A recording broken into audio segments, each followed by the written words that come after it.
Students, welcome back. Last video में हमने solve किया था illustration number 15, right. Illustration number 15 के ओवरव्यू मैंने आपको दिया था, you have to complete in your homework. अब इलस्ट्रेशन नंबर 16 वो भी आपके लिए होमवर्क है, लेकिन I will explain in short. The parameters of binomial distribution of a random variable x are n is equals to 4, p is equals to 1 by 3. State the probability distribution of x in a tabular form and hence find the value of p. X is less than or equal to 2. n is given, the value of p is given. फिर p के ऊपर से you can find the value of q by dividing 1 minus p, right? 1 minus p is equals to q. n is equals to 4. p is equals to 1 by 3. q is equals to 2 by 3.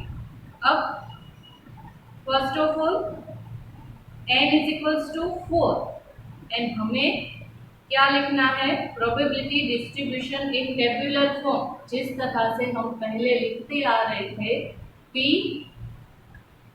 x is equals to x and px, x में 0 1 2 3 4 and p probability में जो उसकी probability हम find करेंगे वो, सो p x n c x p x q n minus x, उसमें x की जगह पे टर्न बाय टर्न 0 1 2 3 एंड 4 लिखना है। फिर उसको टेबुलर फॉर्म में यानी कि एक टेबल के फॉर्म में उसको डिस्क्राइब करना। So you have to complete illustration 16 in your homework. Okay. P is less than or equal to 2 यानी कि 0 1 2 3 4। पहले तो हम 0 1 2 3 4 चारों का फाइंड कर लेंगे, फिर हमें प्रोबेबिलिटी फाइंड करनी है। P x is less than or equal to 2 यानी कि P 0 plus P1 plus P2 not more than 2, वो फाइंड करनी है। Now we are moving to illustration number 17. In binomial distribution for px is equals to x, px n is equals to 8, 2p4 is equals to 5p3. Find the probability of getting success in all the trials for these distribution. p और q की value देने की जगह पे इन्होंने क्या दे दिया है? एक स्टेटमेंट, एक जो है फॉर्मूला दे दिया है 2p4 is equals to 5p3. First of all we have to find out the value of p, then value of q, n is given, n is equals to 8. उसके बाद हम प्रोबेबिलिटी फाइंड कर पाएंगे for getting success in all the trials. So first of all n is equals to 8, px is equals to x is equals to px, 2p4 is equals to 5p3. अब हमें क्या करना है? We have the value of n, right?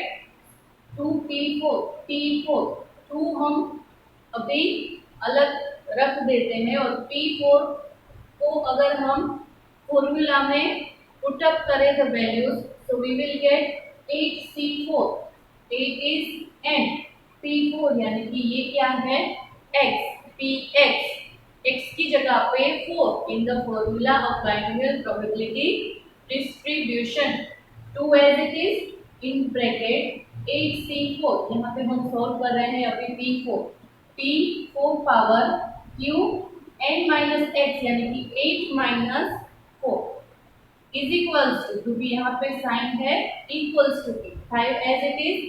जैसा हमने p4 में किया वैसा अब हम करेंगे इन p3, 8c3 p the power q n minus x, 8 minus 3, p x here x is 4, p3 here x is 3.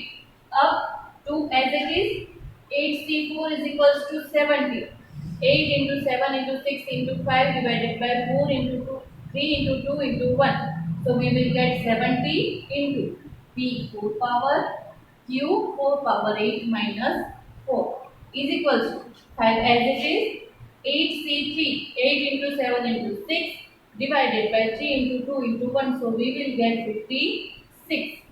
p3 power Q 8 minus 3 5 power.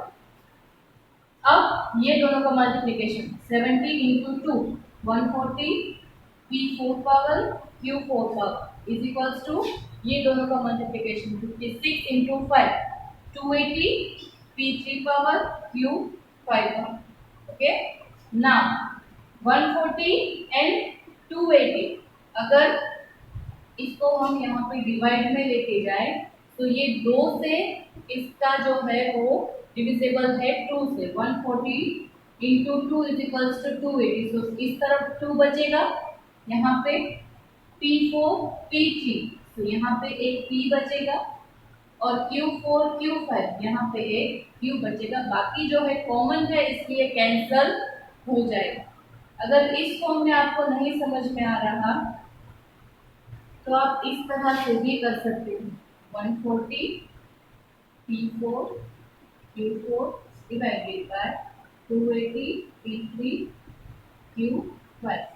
तो यहाँ पे 2 P4 यहाँ पे एक P बचेगा, यहाँ पे एक Q बचेगा। तो P is equals to 2Q। अब Q की जगह पे हम लिख सकते हैं 1 माइनस P। तो formula to find out the value of Q is equals to 1 minus P। तो P is equals to 2, Q की जगह पे 1 minus P। P is equals to अब multiplication 2 into 1 2 minus 2 into P 2P। P अब 2P minus है is equals to इस तरफ आएगा तो plus P plus 2P is equals to 2 as it is. 3P is equals to 2। Now P is equals to 2 by 3। अब P की value हमें मिल गई। अब Q की value Q is equals to 1 minus P, 1 minus 2 by 3, so 1 by 3. We will get the value of Q is 1 by 3. अब हमें find करनी है probability that getting success in all the trials. All trials यानी कि n कितना है n 8. So success 8 trials में मिले, so x is equals to 8. अब आपको P8 फाइंड करना है, x की जगह पे पुटअप करना है 8। This is your homework. अब ये सम आपको सोल्व करना है। P8 की वैल्यू आपको फाइंड करनी है। ओके, नाउ इलस्ट्रेशन नंबर 18, जो हमने इलस्ट्रेशन नंबर 13 सोल्व किया था उसी तरह का है, आपके लिए होमवर्क है। Illustration number 18। Now illustration number 19। A balanced die is tossed 7 times if the event of getting a number 5 or more is called success and x denotes the number of success in 7 trials. Then write the probability distribution of x. Second is find the probability of getting 4 success and third one is find the probability of getting at the most 6 successes. First of all एक balance dice जो है वो toss किया है, उसका sample space होगा u is equals to 1 2 3 4 5 6। 1 number आएगा या 2 आएगा या 3 4 5 और 6। उसके फेवरेबल आउटकम्स है total 6। So n is equals to यहाँ पे a balance dice tossed 7 times जो है उसको टॉस किया है। तो n is equals to 7 number of trials. उसके बाद if the event of getting a number 5 और मोर इज कॉल्ड सक्सेस। अब उसका जो रिजल्ट है, जो बैलेंस डाइस को टॉस किया है उसके ऊपर 5 और मोर के अगर नंबर आते हैं, उसको अगर हम उस इवेंट को अगर हम बोले सक्सेस, तो उसका success p is equals to what. ये बैलेंस डाइस के ऊपर 6 नंबर है टोटल। 6 नंबर के आने के चांसेस इक्वल है 1 by 6। So the probability of getting each number is 1 by 6। अब सक्सेस कब मिलेगी? जब उसके ऊपर 5 और मोर, यानी कि अगर 5 आया नंबर या तो फिर 6 आया, 5 और मोर, तो 5 से ज्यादा तो 6 एक ही है। सो probability of getting 5 or more is known as success. So P is equals to 5 or more is equals to 5 plus 6. अब दोनों की प्रोबेबिलिटी है 1/6 plus 1/6, 2/6. So P is equals to 1/3. Are you getting clear? If the event of getting a number 5 or more is called success, अगर number 5 और मोर यानी कि 5 और 6 आया रिजल्ट में, उन दोनों को मिला के उसको हमें अज्यूम करना है सक्सेस। तो दोनों की ईच प्रोबेबिलिटी होगी 1/6 plus 1/6, 2/6 is equals to 1/3 value of P। Now value of Q 1 minus P, 1 minus 1/3, so Q is equals to 2/3। अब n is equals to 7, n भी है हमारे पास, Q भी है, P भी। सबसे पहले यहाँ पे फाइंड करना है probability distribution of x।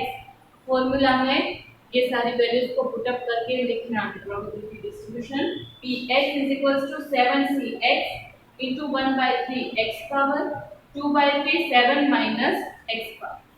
Second one is find the probability of getting 4 successes. P x is equals to 4. So P4 7c4 1/3 4 power 2/3 7 minus 4 power। Third one is find the probability of getting at the most 6 successes। या तो फिर success ना मिले, या तो फिर एक success मिले, 2 सक्सेस मिले, 3 सक्सेस मिले, 4 मिले, 5 मिले, 6 एंड 6 तक। यहाँ पे probability of getting success is 5 और 6 नंबर अगर हमें आउटकम में मिले वो, अगर 5 और 6 नंबर एक भी बार ना आए, आउट ऑफ 7 टाइम्स जो टॉस कर रहा है वो, या तो फिर एक भी बार 5 और 6 नंबर ना, एक भी बार सक्सेस ना मिले, एक बार सक्सेस मिले, 2 बार सक्सेस मिले, 3 बार सक्सेस मिले, 4 बार सक्सेस मिले, 5 बार success and we will get 6 time success.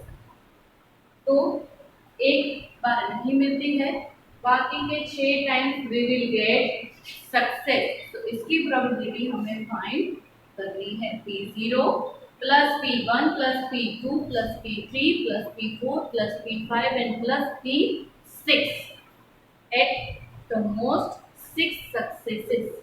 Clear? So ये आपको कंप्लीट करना है।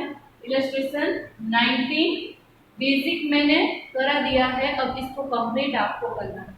होमवर्क में है illustration number 16, illustration number 18 and ये इलस्ट्रेशन नंबर 17 का P8 की वैल्यू आपको फाइंड करनी है, और इलस्ट्रेशन 19 की ये 2 वैल्यूज आपको फाइंड करनी है। ओके, तो इस वीडियो में हम यहाँ तक रखते हैं।